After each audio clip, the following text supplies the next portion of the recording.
J'aimerais commencer ce midi ou ce soir, loin d'ici,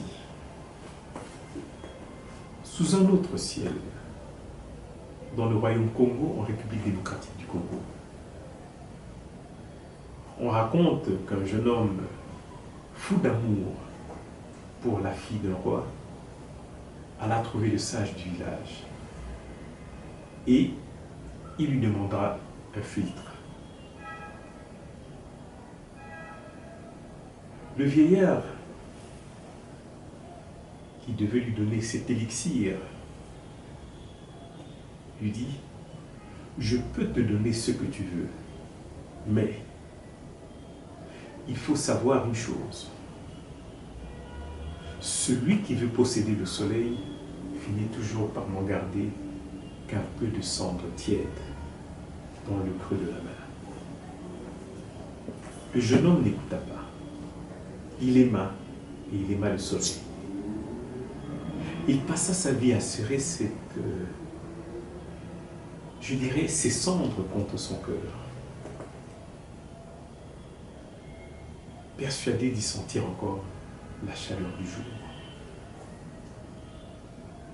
Voilà, mes chers amis, exactement l'histoire que nous raconte Solène de Roïve, qui est l'histoire d'une femme. Une femme qui a aimé un soleil. Et ce soleil avait un nom. François Mitterrand. Écoutez bien, car c'est une histoire qui est vraie. Elle est restée enfouie pendant 30 ans. Elle s'appelle Claire. Ce n'est pas son vrai prénom parce qu'elle a voulu rester dans l'ombre. Dans l'ombre, mais alors jusqu'au bout. Fidèle à toute une vie de dissimulation. En 1984, Claire a 18 ans. Elle débarque de Limoges à Paris, le cœur brûlant, fuyant une famille bourgeoise sans joie, un père autoritaire, une province qui l'étouffe. Elle étudie le droit et elle tombe en passion, non pas pour un garçon de son âge, mais pour un homme de 68 ans, le président de la République. Et là, mes chers amis, commence quelque chose d'inouï. Car Claire ne se contente pas d'admirer. Elle décide de le rencontrer. Elle est avec son ami Benoît. Elle monte une véritable traque amoureuse. Ils descendent rue de Bièvre. Ils guettent l'immeuble du président. Ils s'enferment dans une cabine téléphonique pour faire le guet, mimant des conversations imaginaires. Ils prennent le bus 83 pour aller voir le Petit Prince. Ils attendent des heures, des jours, des saisons entières, pendant 4 ans. Cette jeune femme poursuit l'homme le plus protégé de France. Et le miracle a lieu un matin. Lors d'une réception, elle se faufile, elle l'aborde. Il la reconnaît.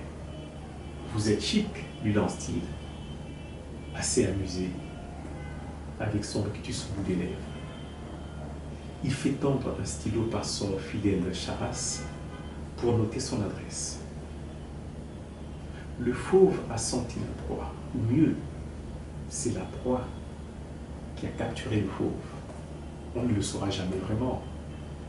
C'est tout le vertige de ce livre. Et cette obstination naît derrière,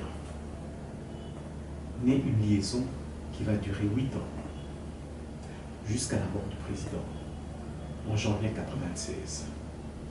8 années de clandestinité. Une clandestinité absolue. 2 coups de téléphone par jour. Le matin, le soir. Des déjeuners en tête à tête sur une petite table ronde dressés par les maîtres d'hôtel dans la bibliothèque de l'Élysée, des voyages officiels où il est partout, dans les couloirs, les tribunes, l'avion présidentiel, et où personne ne la voit. Mais alors personne, une présence invisible au cœur du pouvoir. Alors écoutez cette phrase, car elle dit tout du personnage Mitterrand. Quand il lui demande, le cœur tremblant, qu'est-ce que vous faites ici? Et elle, à son tour, lui pose la question. C'est elle qui a parlé le cœur tremblant. Est-ce que vous m'aimez? Il lui répond, tu m'intéresses. Elle insiste, ce n'est pas assez. Et lui de dire, tu veux être aimé pour ton âme. Tu es une rêveuse. Ton avenir est devant toi. Mon avenir est derrière. Tout l'homme est là. Le charme et la cruauté, la séduction et la distance, de la perversité et de la douceur, tout entremêlé. C'est cela qu'écrit l'autrice. Le sphinx qui donne du main, ce qu'il reprend de l'autre main. Mais ce livre n'est pas seulement le récit d'une liaison, c'est une méditation sur l'effacement, sur ce que c'est que d'aimer dans l'ombre, de n'exister qu'à travers le regard d'un autre.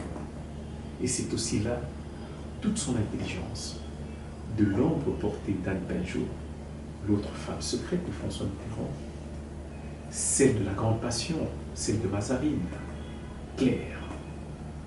Elle est le secret du secret, la face cachée de la face cachée de la lune. Le livre s'ouvre sur une scène déchirante, la vente aux enchères des livres de Mitterrand. Salle Drouot. Claire est là. Elle est dans la foule, anonyme, et elle regarde tomber le marteau du commissaire-priseur sur les vestiges de leur amour. Ce que vous vendez là, c'est mon passé à moi, langueur-t-elle. Tout est dit. On disperse aux enchères les reliques d'une vie que personne ne sait avoir existé. Et il y a cette réplique peut être la plus belle, mais aussi la plus terrible. Avant un départ pour Noël, Claire dit, 5 jours sans vous voir, vous allez me manquer. Et Mitterrand répond, mais ensuite, je te manquerai pendant 60 ans. Il avait raison. C'est tout l'objet de ce livre. Un manque qui dure 60 ans.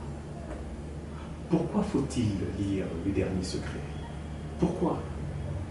Parce que sous le roman d'amour se cache un livre politique. Parce que l'auteur, Solène Duroyer, journaliste au Monde, elle écrit d'une plume sobre, d'une plume tranchante, sans jamais juger, sans jamais salir. Parce que c'est un livre sur le pouvoir et sur la solitude des puissants. Sur ces femmes de l'ombre que l'histoire oublie. Et sur cette question vertigineuse que pose chaque page. Peut-on vraiment posséder le soleil? Ou ne fait-on que se brûler à sa lumière? En reprenant notre sage du royaume Congo, je dirais que le jeune homme avait raison sur un point. La cendre dans le creux de sa main, elle était bien tiède, car c'était la preuve qu'il avait un jour touché le soleil. Claire a aussi le soleil, et ce livre, c'est la cendre encore tiède qu'elle nous tend, enfin, après 30 ans de silence. Lisez-le, vous n'en sortirez pas indemne. J'ai dit.